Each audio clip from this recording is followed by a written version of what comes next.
Bueno, continuando con la exposición sobre sistemas distribuidos, eh, inicialmente se analiza la evolución cronológica de los sistemas distribuidos para comprender los cambios pues, que han acontecido con los avances tecnológicos. Entonces, tenemos el sistema monolítico, el cual, bueno, es un sistema que se concibió como un único elemento fundamental, eh, donde pues sus prestaciones se ofrecen a través de una sola pieza de código que pues resuelve tanto la presentación al usuario, o sea, la interfaz, como el acceso a los datos, o sea, operaciones pues de entrada y salida, y a su vez pues resuelve la lógica algorítmica del problema que aborda. Estos sistemas de información se construían en un único lenguaje de programación sobre un único computador y con un único sistema operativo como plataforma. La comunicación con el usuario y también con el programador era a través de terminales de caracteres que responden únicamente a comandos lanzados por consola. Su ubicación en el tiempo se remonta a los años 70. Una versión pues mejorada de los sistemas de información así concebidos pudo pues aportarse con las técnicas de programación estructurada, los lenguajes de programación y las metodologías de programación modular introducidas por Dijkstra. En este sentido, los sistemas de información comenzaron a ser concebidos como un conjunto de pues, componentes o niveles de complejidad, aunque permanecían ejecutándose en una misma computadora y por lo tanto podemos considerarlos como pues no distribuidos. La figura que se muestra aquí muestra pues respecto a la evolución de los sistemas distribuidos, marca que aquí por ejemplo en el primer paso fue como reconocer un componente aquí funcional, que resuelve pues el acceso a datos, para luego identificar pues un componente de manejo de interfaz, como se muestra aquí. Inicialmente se definió como una base de datos y luego la interfaz.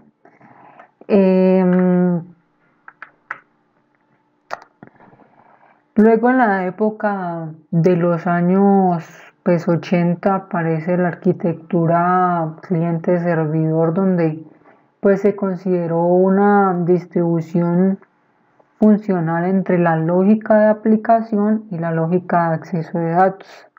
Esto condujo a conseguir la idea que estos dos componentes podrían residir en computadoras diferentes y pues aprovechando las consultas SQL que podían interpretar los DBMS junto con la gran proliferación de PCs sobre LAN que se estaba dando en esos tiempos.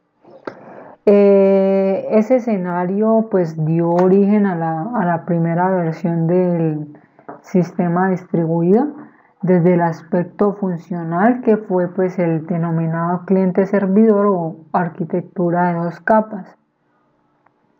La arquitectura cliente-servidor o de dos capas clásica se sustenta en la idea de que existe una componente cliente que resuelve la lógica de la interfaz con el usuario. El código de este componente se escribe generalmente en un lenguaje pues, visual de de cuarta generación, bien sea pues Delphi, Visual Basic o Power Builder. La capa 2 sería pues un componente servidor que resuelve la lógica de acceso que resuelve la lógica pues de acceso a los datos, al menos con la gestión que hace los mismos DBMS. Este modelo de sistema distribuido posee pues algunas ventajas y, y desventajas. Entonces, dentro de las ventajas se dice que tiene un aprovechamiento del poder de la PC, reduciendo pues costos, permite que el procesamiento resida cerca de la fuente de datos, reduciendo el tráfico de red, facilita el uso de WI, acepta el desafío de sistemas abiertos y favorece el diseño modular, mientras que dentro de las desventajas se encuentra que existe un desbalanceo de tareas entre cliente y servidor que pueden provocar cuellos de botella. El desarrollo de aplicaciones es más complejo, creciendo también la complejidad de las herramientas de desarrollo y programación. La desventaja fundamental que llevó a buscar evolucionar hacia un modelo superador lo constituyó sin duda es el desbalanceo de carga entre cliente y servidor, lo cual se vio acompañado por pues la instauración cada vez más firme de la Internet como la mejor solución a la no disponibilidad de recursos de cómputo y la globalización de los sistemas de información. Por su parte, el modelo pues, cliente-servidor clásico se transformó en poco escalable, o sea, la capacidad pues, de crecimiento, tanto a nivel vertical como horizontal. Entonces surge así el modelo de 3 capas, donde pues básicamente se le otorga a la capa media, pues donde está la lógica de la aplicación, una plataforma de ejecución propia. El más claro ejemplo de este tipo de modelo lo constituye la tecnología web.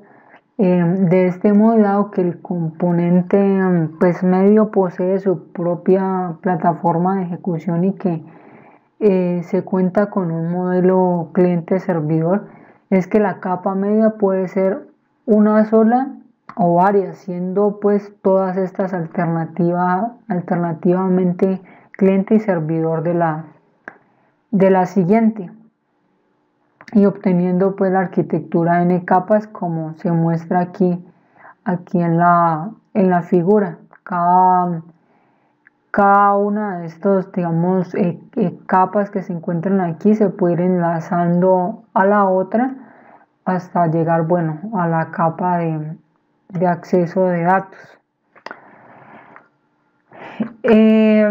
Luego aparece la arquitectura orientada a servicios SOA. Esta arquitectura representa un cambio radical en la relación entre el mundo del negocio y el área de la tecnología de la información. SOA constituye más que un conjunto de productos aglutinados por una tecnología. Es un nuevo enfoque en la construcción de sistemas IT que permite a las empresas aprovechar los activos existentes y pues abordar fácilmente los inevitables cambios en el negocio. Si bien la industria del software ha venido enfocándose en una arquitectura orientada a servicios desde hace más de 20 años, con la noción de reusabilidad y su aplicación a la construcción de software. Lo cierto es que en los últimos años esto se ha fortalecido con la definición de estándares y la conformación de consorcios que participan en su definición. Y bueno, para lograr digamos, un SOA y una empresa, pues necesita entender cómo modelar procesos, servicios y componentes y cómo unir estos modelos de manera consistente. Entonces, las características o aportes fundamentales de SOA son reuso de componentes de software existentes, que bueno, este concepto se encuentra vinculado fundamentalmente con la idea de federación de aplicaciones. Un entorno informático federado es aquel en el cual los recursos y las aplicaciones se encuentran unidos manteniendo autonomía y autogobierno. La exposición de servicios mediante SOA facilita la federación y por ende pues el reuso. Otra característica es la interoperabilidad entre aplicaciones y tecnologías heterogéneas. Este concepto se identifica con la capacidad de compartir información entre aplicaciones y también con la independencia de las plataformas. La exposición de servicios favorece la interoperabilidad y permite el uso de la funcionalidad que otorga un proveedor con independencia de la plataforma de implementación. Tenemos la última característica que dice flexibilidad para componer, integrar y escalar soluciones.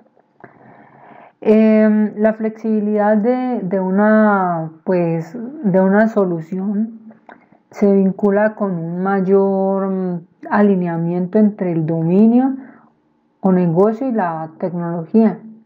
Este alineamiento busca que pues el sistema reaccione rápidamente a los cambios. Respecto a la implementación de aplicaciones distribuidas, bueno, vamos a ver los sockets y RMI cómo pues se implementan en Java. En relación a los sockets, podemos decir que bueno, los sockets son el punto de conexión entre dos procesos, es decir, pues que se va a tener un proceso máquina y en una máquina y otro proceso en otra máquina. Aunque también puede ser que se encuentren en la misma máquina, siendo el caso de cuando estamos pues desarrollando y realizando pruebas de proyectos propios, donde pues tanto el cliente como el servidor se encuentran en el mismo equipo. Lo que se quiere en realidad dar a entender es que son dos procesos independientes que pues se conectan por la red a través de un socket con la dirección IP y bueno, un puerto específico, que estos son los números de puerto que generalmente se utiliza, pero pues no son los únicos. Y bueno, en la implementación en Java se establecen pues dos clases, la clase socket y la clase socket server socket, que es la clase pues que se pone a la escucha de las solicitudes de la clase socket. Respecto a la creación del lado del servidor, se crea una variable igual a new pues, socket y se le pasa pues un entero que vendría a ser el puerto en el que queremos que escuche. Esta siguiente línea que se observa, ss.accept, Lo que hace es poner el proceso a la escucha, esperando que llegue pues una petición de comunicación. Y en cuanto llega pues esa petición de comunicación, ese método ACEP crea un objeto de la clase socket que representa la comunicación, y por eso se asigna la variable pues ese S1, a esta variable S1 de tipo socket. Ahora del lado del cliente se lanza pues el socket con el puerto del servidor, o también aquí podría ponerse dentro de este parámetro la IP y el puerto. Y bueno, en ambos casos, tanto del lado del servidor como del lado del cliente, si se quiere leer, se utiliza buffer writer para que todo lo que vaya saliendo del socket se va metiendo en el buffer, y bueno, y se va leyendo del buffer a través de esta línea BREAD Lines. Y para escribir utilizo un flujo de escritura. Es acá, bueno, la parte que está aquí en rojo, s1.getOutputStream, y para hacerlo pues más fácil se utiliza la clase print,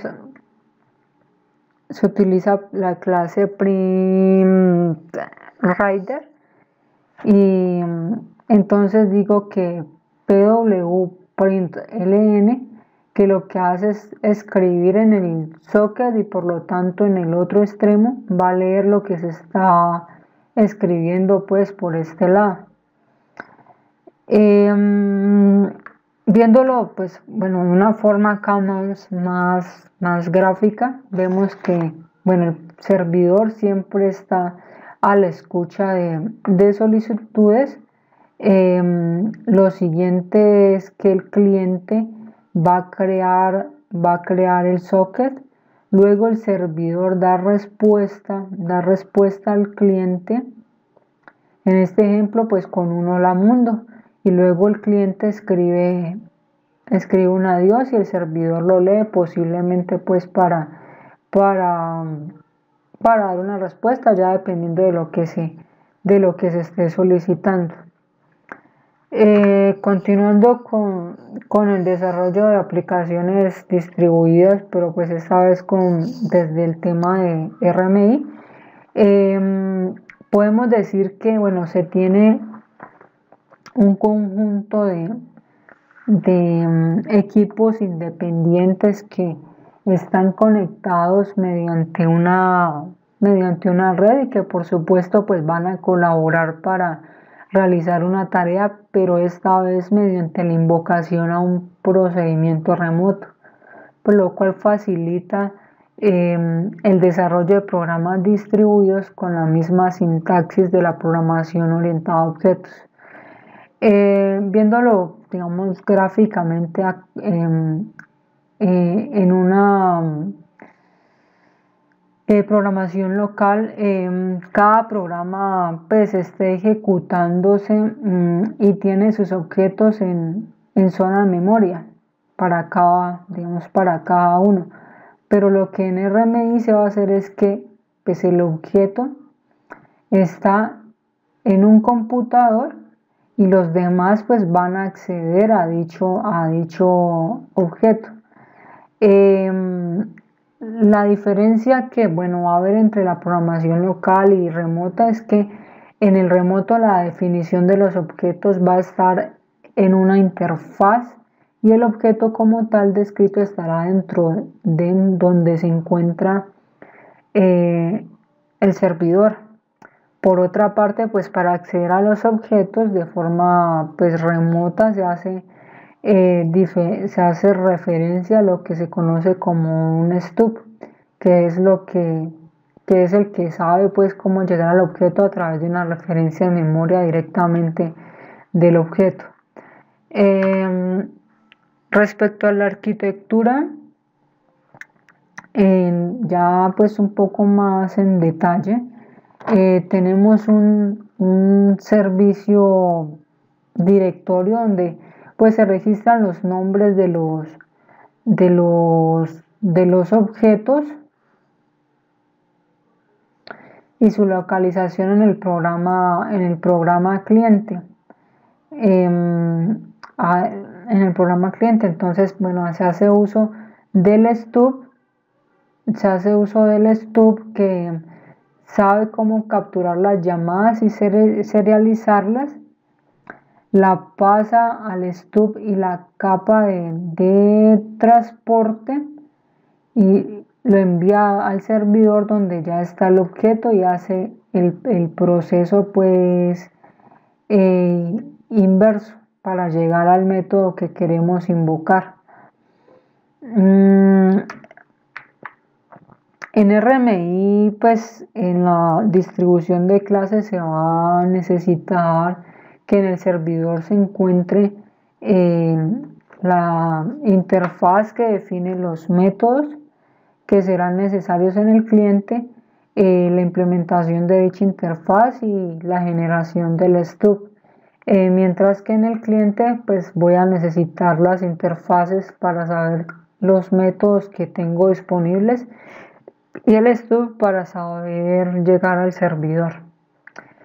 Eh, Dentro de las ventajas de usar RMI voy a poder disponer pues de varios PCs pues más baratos que se va a poder distribuir y pues mayor escalabilidad al poder meter varios equipos, más equipos para darle mayor potencia y bueno, la tolerancia a fallos pasará a una aplicación de recursos, así que si falla uno de los equipos, se seguirá teniendo los otros para poder seguir trabajando.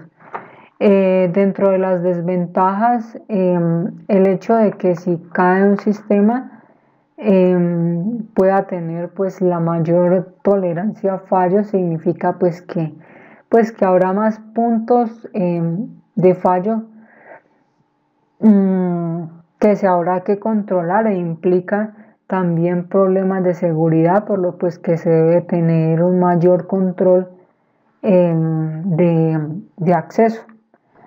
Y bueno, esto es todo, profesora. Muchas gracias.